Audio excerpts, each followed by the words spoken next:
to education. So all these were there. But then people were expectant. But over the years, the joy of independence has been tempered by many battles, a struggle that has continued for 6 decades.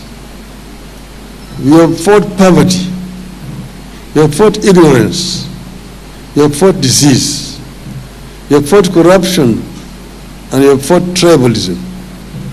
But these challenges march on with us.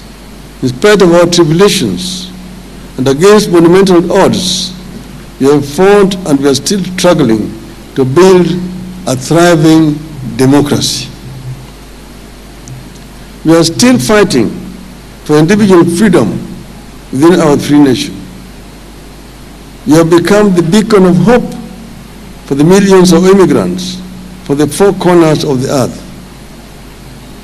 We are struggling to forge a free and modern society that lives by the ideals of liberty, justice, and respect for human rights. We have fought and we are still fighting not to let any obstacle stand in the way of our destiny.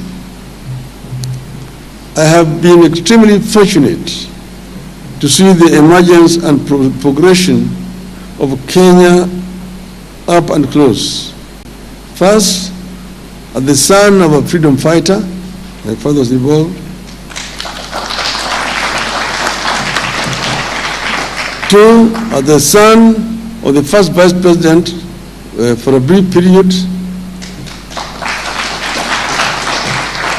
And 3, as a son of a vice president turned a detainee, a fighter for the second liberation, a detainee myself, as a minister, an opposition leader, and as a prime minister. The people of Kenya endured the pain of colonialism, the tragedy of single-party dictatorship, and the horror of the economic collapse of the 1980s and 1990s, enabled by the elite corruption and the weird policies like the structural adjustment programs of the World Bank and IMF. In these periods of colonialism, elite corruption, and ethnicization of national life, colorless and cruel leaders took away lives and broke apart families through detention camps, jails, assassinations, and state-enabled high level of poverty. But all these tragedies and unfortunate turn of events could not take away the spirit of the Kenyan people. I have seen Kenyans pick the armor of courage to confront dictatorships and bad regimes. This 60th anniversary is therefore a good time to reflect on our past. It is also a time to look to the future. Where will this country be on the 120th anniversary of its birth, another 60 years from today, which will be the year 2083.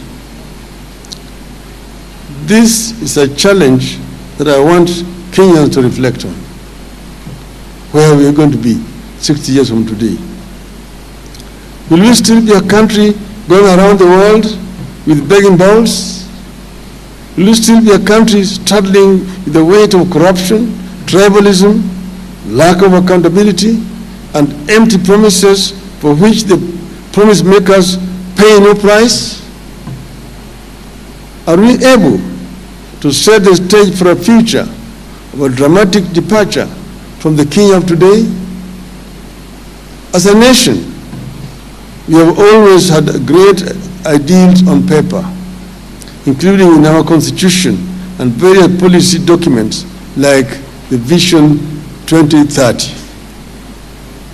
We have values and principles of governance that include patriotism, national unity, sharing and devolution of power, the rule of law, democracy, and participation of the people.